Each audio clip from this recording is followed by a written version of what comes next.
안녕하세요. 2016학년도 경희대학교 논술 모의 논술 인문 체능계 설명을 맡은 경희대 후마니타스 칼리지에 있는 김진애라고 합니다. 반갑습니다. 어떻게 모의 논술 직접 잘 보셨나 모르겠습니다. 실제로 자기가 글을 써보고 이 얘기를 좀 들으셔야지 자기에게 부족한 점이 뭐가 있었는지, 뭘 놓쳤는지 이런 것도 좀 파악하면서 실제로 본 논술을 할 때 좀 도움을 받을 수 있을 거라고 생각하거든요. 그래서 직접 좀 써보셨길 바라고요. 제가 이제 좀 그 내용에 대해서 좀 설명을 드리도록 하겠습니다. 먼저 오늘 그 강의는 그 이제 논술 우수자 과정 전형에 대해서 그냥 간단하게 일정이랑 뭐 필요한 사항은 간단하게 말씀드리고요. 실제로 모의 논술에서 어떤 내용을 우리들이 요청을 했었고 답안을 어떤 방식으로 작성해야 되는지 설명을 드리고 학생 답안을 몇 개를 보면서 좋은 평가를 받은 학생의 답안, 좀 그렇지 못한 답안들을 비교하면서 여러분들이 쓴 답안과 좀 비교해 보시기를 바라는 그런 내용을 하고요. 마지막에 이제 본 논술을 준비할 때 필요한 사항들이 어떤 것이 있는지를 체크해 보는 그런 흐름으로 가겠습니다. 먼저 2016학년도 논술 우수자 전형을 보면 인문 체능 계열이 171명을 모집을 하거든요. 그래서 논술 고사는 11월 14일, 15일 사이에 보기로 했고요. 경희대 같은 경우 서울 캠퍼스가 있고 국제 캠퍼스가 있는데 서울 캠퍼스 같은 경우는 그러니까 두 개 모두 11월 14일 토요일에 오후에 보는 걸로 되어 있죠. 동시에 보기로 되어 있습니다. 예, 수능 최저 학력 기준이 있죠. 그래서 한의학과 인문 계열을 제외한 모든 인문 계열은 수능 두 개 영역 이상이 각각 2등급 이상이어야 되고요. 한의학과 인문 같은 경우는 세 개 영역 등급 합이 4등급 이내여야 되고 체능 같은 경우는 한 개 영역 이상이 3등급 이내여야 합니다. 인문 체능계 논술의 유형 및 범위를 보면 뭐 두 문제를 내고 있고요. 총 합쳐서 1,800자 정도를 쓰게 되어 있습니다. 시간은 2시간 120분이고요. 자료 유형은 출제 유형은 자료 제시형으로 제시문이 여러 개 나오고 거기에 이제 질문이 나오는 그런 유형입니다. 출제 범위는 고등학교 교과 과정 내에서 출제를 하고 있고요. 되도록이면 교과서에서 내려고 하고 있는데 또 이제 교과서가 또 한정이 되어 있기 때문에 교과서와 비슷한 수준의 지문들을 교과서 밖에서도 내고 있습니다. 다만 주제 자체가 고등학교 교과 과정에서 충분히 다름직한 그런 주제를 내려고 애를 쓰고 있습니다. 인문 체능계 같은 경우는 두 번째 문제가 1200자 정도의 답안을 쓰도록 요구를 하고 있어서요. 1200자는 생각처럼 그렇게 짧은 글이 아니거든요. 그래서 꽤 긴 글이기 때문에 여러분들이 평소에 조금 길게 글을 쓰는 연습을 하지 않으면 글자 분량을 맞추기가 좀 쉽지 않을 겁니다. 그래서 이번 문제는 분량이 많다라고 하는 그런 걸 좀 생각해 두시길 바랍니다. 그럼 본격적으로 모의 논술에 대해서 한번 접근을 해보겠습니다. 논제 1번 같은 경우는 가와 나의 내용을 요약하고 논지의 차이를 서술하시오라고 하는 거네요. 논지의 차이랑 뭐 대립은 좀 다르죠. 그러나 차이는 그러니까 차이를 서술하라고 했으니까 두 글은 뭔가 어느 점에서 차이가 있는 거잖아요.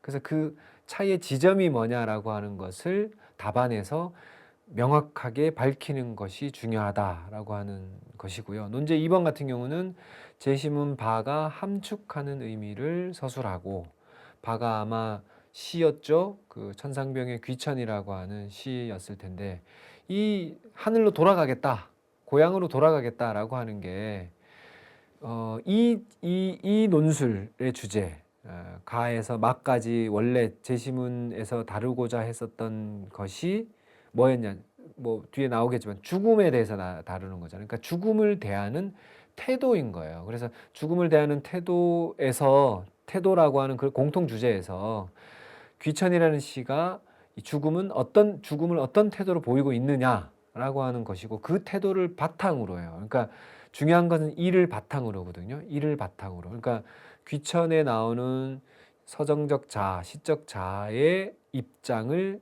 기준으로 해서 다라마의 관점을 설명하라고 되어 있습니다. 비판하라고 되어 있지 않고 설명하라고 되어 있네요. 그럼 설명하라고 하는 것은 어떤 거는 제시문 바의 입장과 유사할 수도 있고 어떤 거는 제시문 바의 입장과 대립적일 수도 있다라고 하는 거예요. 그래서 그것을 조금 구분해서 설명해 봐라라고 하는 그런 문제입니다. 출전을 보면 가는 플라톤의 파이돈이라고 하는 거고요. 그 다음에 나는 죽음이란 무엇인가라고 하는 책에서 인용을 했고, 다는 정의란 무엇인가라고 하는 책에서 했고요. 라는 등신불 많은 서울 1984년 겨울이라고 하는 소설에서 따왔습니다. 그럼 먼저 1번 문제를 보시면요. 1번 문제는 내용 이해와 그 비교 능력을 파악하기 위해 출제했습니다. 제시문의 내용을 요약하면 가 같은 경우는 죽음이라고 하는 것이 영혼과 육체로 분리되어 있다라고 하는 것을 파악하셔야 돼요. 그래서 이제 그 육체는 좀 불순한 것이고 육체에서 떠나서 순수한 상태인 영혼의 세계로 가는 거다라고 하는 그런 어떤 태도인 거거든요. 그래서 죽음은 육체의 불순함에서 벗어나 영혼의 순수 세계로 되돌아가는 것이기 때문에 기쁨의 대상이다. 두려움의 대상이 아니라 기쁘게 맞이해야 된다라고 하는 그런 입장이에요.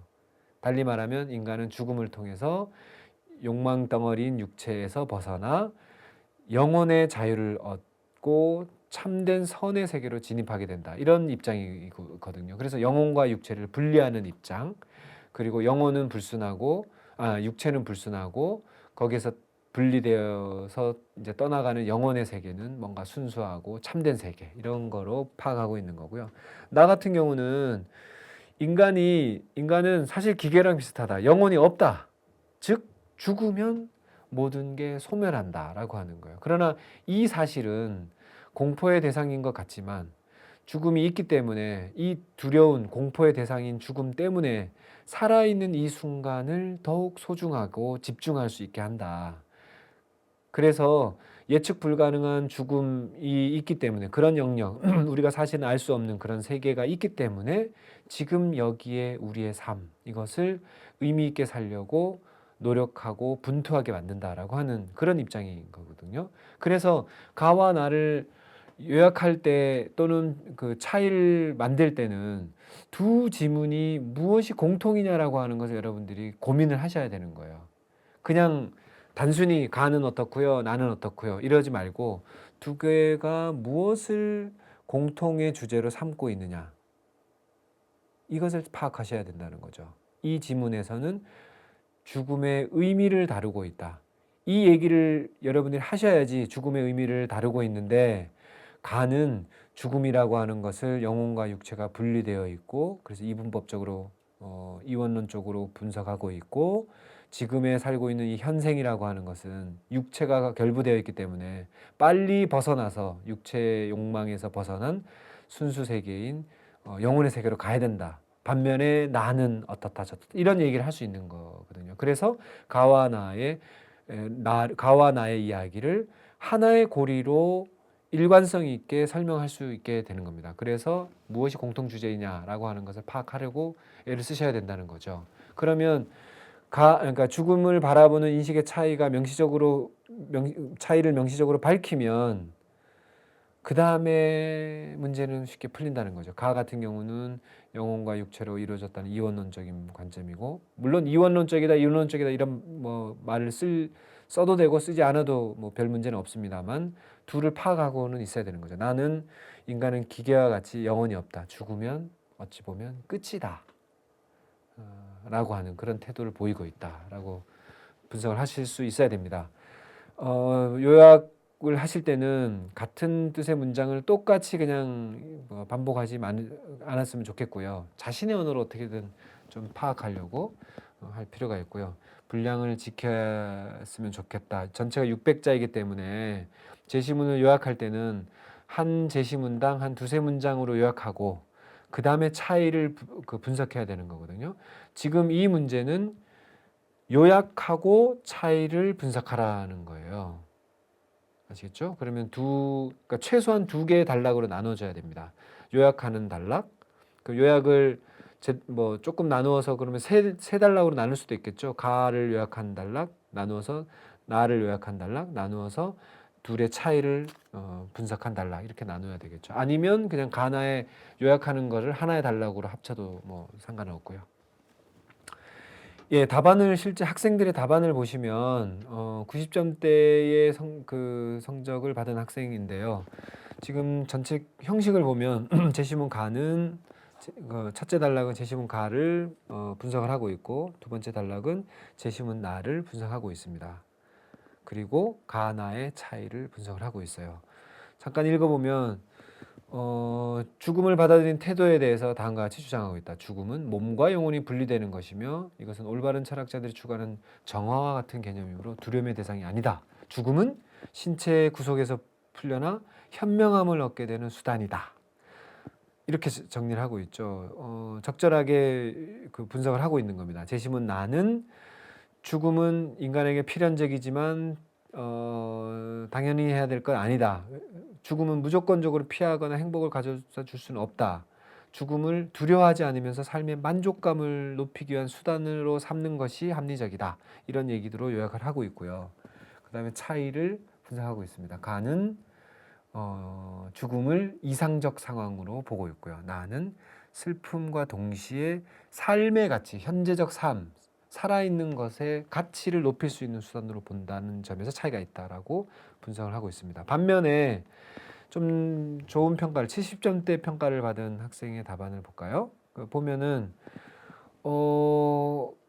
그 보시면 가는 죽음을 그러니까 이거는 600자로 요약을 하려고 했는데 800자 가까이 가득 그 요약한 거예요. 그래서 실제로 그 더 압축을 할 수 있는데 이 답안 같은 경우는 압축을 정확하게 못한 것입니다. 그래서 첫 번째 단락과 두 번째 단락, 그러니까 첫 번째 가와 나를 요약하는 단락과 가나의 차이를 설명해 줘야 될 단락이 같은 말이 조금 반복되는 그런 그 오류들을 좀 범하고 있어요. 그래서 내용은 앞의 답안과 큰 차이가 없음에도 불구하고 좋은 평가를 못 받은 그런 답안입니다.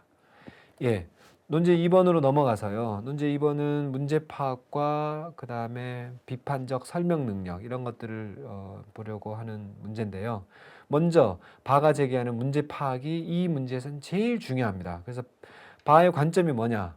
죽음을 고향으로 돌아가는 귀천하는 걸로 인식하고 있는 거죠. 그래서 현실의 고통적인 삶을 어떻게 이해하고 있느냐. 현실의 고통스러운 삶을 빨리 벗어날 것으로 파악하는 건 아니거든요. 고향으로 돌아간다고 해서 지금의 삶을 그 비관적으로 보는 게 아니라 지금의 삶을 소풍으로 이해한다는 거예요. 그러니까 재미있었다, 즐거웠다라고 하는 거죠. 그래서 죽음이라고 하는 하늘로 돌아가는 그 행위를 삶에 대한 달관에 이르게 하는 그런 매개체로 기능하고 있다는 거죠. 그래서 죽음을 삶을 달관하게 하는 그런 매개체로 이해하는 그런 걸로 죽음을 이해하고 있다라고 하는 거예요. 그래서 이 관점을 바탕으로 그러니까 이 관점을 바탕으로 다라마의 관점을 비판하거나 수용하거나 이럴 수 있는 거죠. 다의 시 같은 경우는 그 귤을 팔고 있는 할머니 추운 겨울에 그래서 근데 이 소시민은 그 귤값을 좀 깎아보려고 아니면 귤 몇 개 더 달라고 하는 그러나 그 할머니 같은 경우는 이 귤이 삶 자체이고 이 추운 겨울을 이겨내게 하는 그 유일한 어떤 삶의 통로인데 이거를 나의 그 돈 몇 푼을 깎으려고 하는 아끼려고 하는 그런 거를 좀 비판하려고 하는 거죠. 그래서 목숨까지도 돈으로 환산하는 그런 어떤 자본주의 사회의 어떤 비정함 이런 것들을 언급하고 비판하는 시거든요. 그래서 죽음에 대한 통찰, 성찰을 통해서 삶의 아름다움, 아까 전에 삶에 대한 달관 이런 것들을 묘사하고 있는 바의 관점에서 이 다에 나오는 어떤 소시민의 삶의 태도를 비판할 수 있겠죠. 반면에 라의 등신물 불 같은 소설은 죽음을 어떤 타인의 어떤 고통을 그 본인이 그 등신불하는 그 본인이 주체적으로 끌어안고 이 중생들의 고통과 번민 슬픔을 나 하나의 몸을 불살름으로써 이 그 번뇌들을 좀 그 내가 껴안고 넘어가 보고 싶다라고 하는 그런 종교적 승화 초월적 행위 이런 걸로 묘사하고 있는 거거든요. 그래서 바도 비슷하게 세속적 삶을 달관하려고 하는 그런 태도이고, 라도 마찬가지로 삶의 그 인간의 어떤 그 번민, 고뇌 이런 것들을 그 극복하려고 하는 그런 태도의 면에선 연결이 되죠. 그러나 약간의 차이는 있잖아요. 바 같은 경우는 그냥 약간 이제 나 소풍 왔었어 그리고 갈래라고 하는 개인적이고 소극적인 태도임에 반해서, 라의 등신불 같은 경우는 중생들 이 인류 모두 타인의 생명까지도 내가 번뇌하고 그것을 끌어안으려고 하는 그런 좀 실천적이고 포괄적인 그런 적극적인 그런 태도를 보인다는 점에서 약간의 차이점이 있다라고 하는 거고요. 마 같은 경우는 그 자살한 사람의 현장을 목격한 사람들이 그 사람을 그냥 놔두고 연루되기 싫어가지고 그냥 도망가는 거거든요. 그런 면에서 어떤 죽음을 바라보는 타인의 고통, 타인의 죽음을 바라보는 현대인들이 그것에 대해서 슬퍼하거나 이러지 않고 괜히 엮여가지고 또 막 귀찮아지고 이럴까봐 그것을 피하는 그런 어떤 무관심, 이기심 이런 것들을 바라보는, 이런 것들을 묘사하고 있는 거거든요.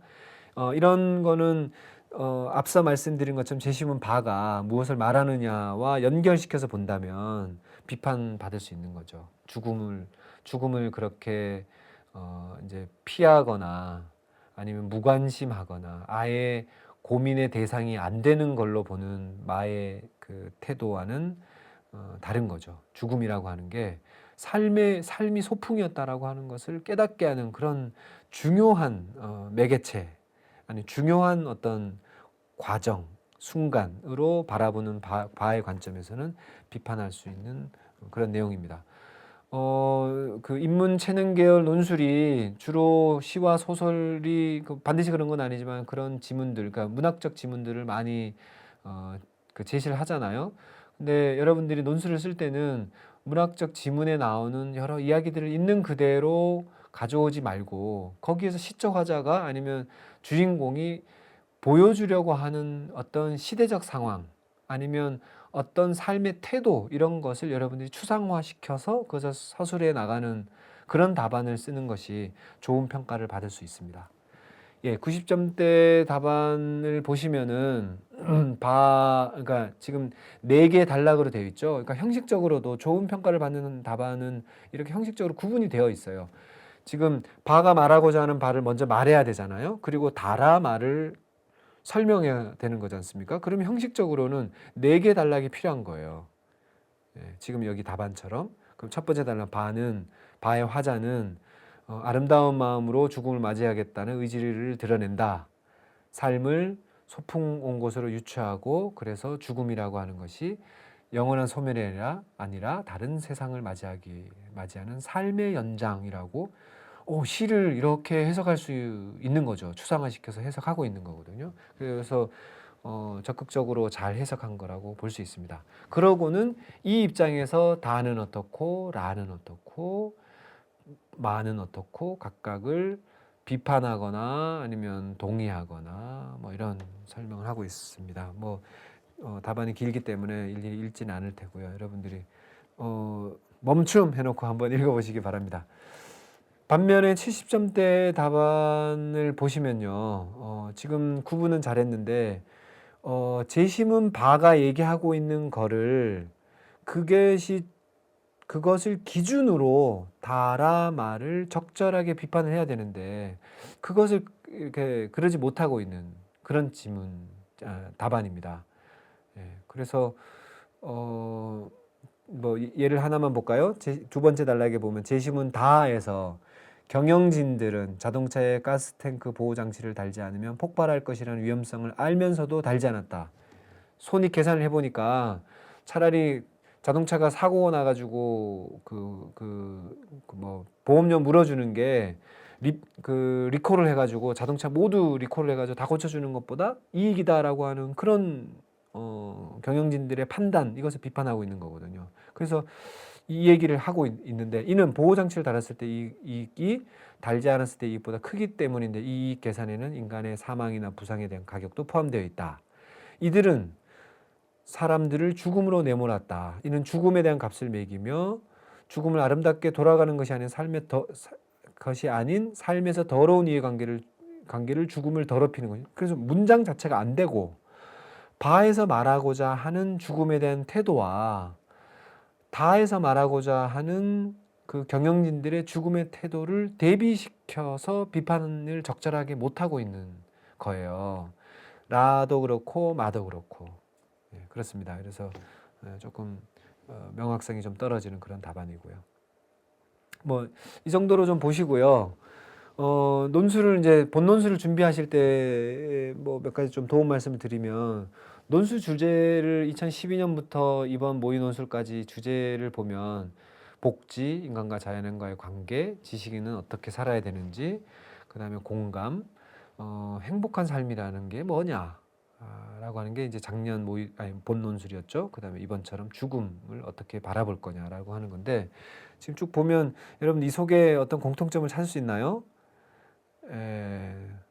없습니다. 실제로는 주제에 일정한 경향이나 공통점이 없다. 저희들도 어떤 문제를 내겠다라고 합의하고 문제를 내지 않습니다.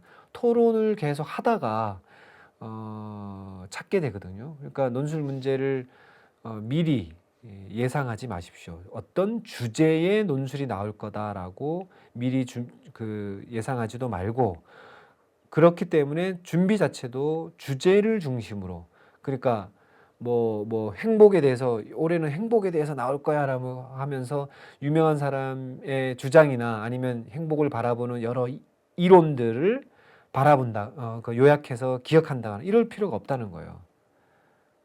그러지 마십시오. 뒤에 가서 그럼 뭐 어떻게 준비할까라고 하는 것은 다시 설명을 드리고요. 경희대 인문체능계 논제의 패턴이 있습니다. 논제 1번과 2번은 그 거의 비슷한 문제를 내고 있거든요.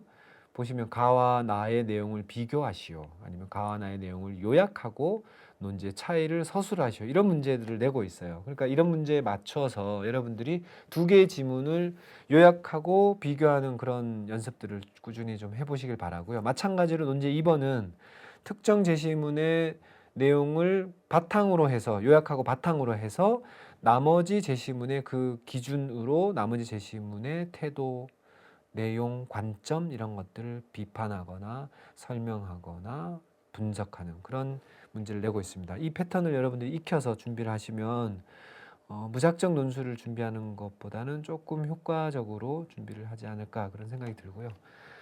논술을 준비하실 때 앞서 말씀드린 것처럼 주제 중심의 준비를 하지 마라.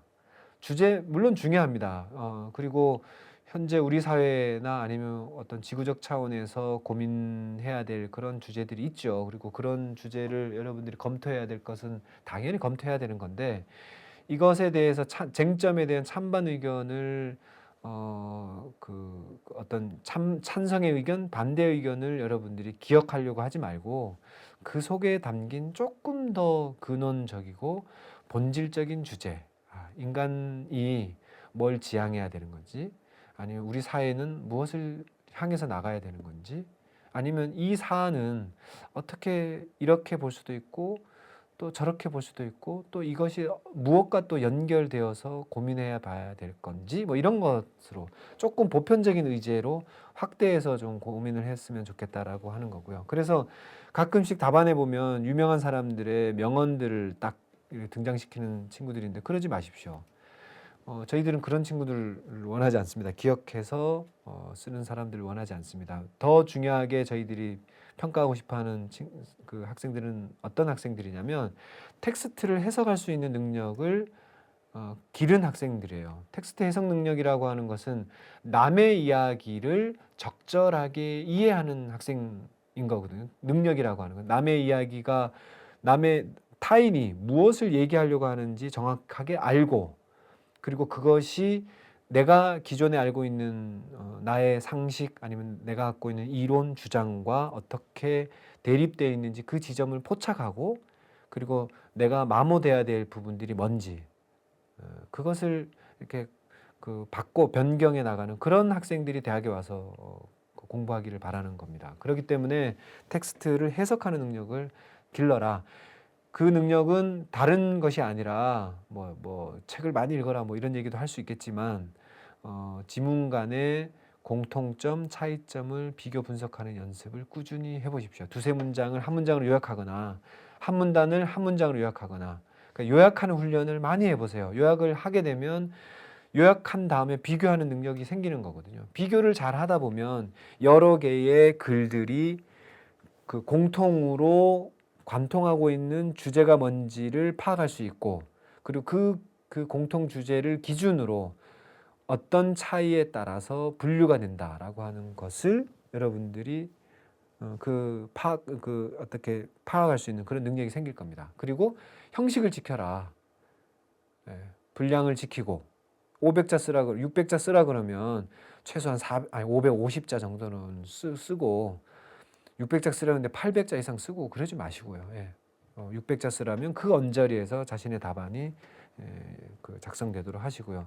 글씨를 또박또박 쓰기를 바랍니다. 디귿과 리을, 미음과 비읍 잘 구분해서 써주시길 바랍니다. 정리를 하면요. 4가지 정도 말씀을 드리겠는데요. 문제를 정확히 이해하라. 문제에서 요구하는 바를 그대로 쓰라라고 하는 거예요. 요약하고 차이를 논술하라, 서술하라 그러면 요약 먼저 하고 그 다음에 차이를 서술하는 게 뒤에 나와야 되는 그런 순서도 지켜라라고 하는 거고요. 제시문 안에서 답을 찾아라. 암기한 거 쓰려고 하지 말고 제시문 속에서 추상화된 여러분들의 언어를 쓰려고 하라고 하는 거고요. 전달력, 가동력을 높여라. 깨끗한 글씨, 단정한 문장 이것이 좋은 인상과 좋은 평가를 받을 수 있을 겁니다. 마지막으로 2갈씩으로 쓰십시오. 모든 단락의 첫 번째 문장이 주제문이어야 합니다. 첫 번째 단락의 첫 문장도 주제문이어야 되고 두 번째 단락의 첫 문장도 주제문이어야 되거든요. 그래서 자신의 문장이 자신의 주장이 첫 문장에 배치되도록 글쓰기 연습을 하시길 바랍니다. 이상으로 그 모의 논술과 관련된 설명을 다 드렸는데요. 어떻게 도움이 되셨나 모르겠습니다.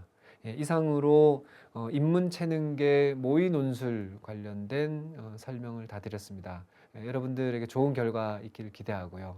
오랜 시간 들어주셔서 고맙습니다. 안녕히 계세요.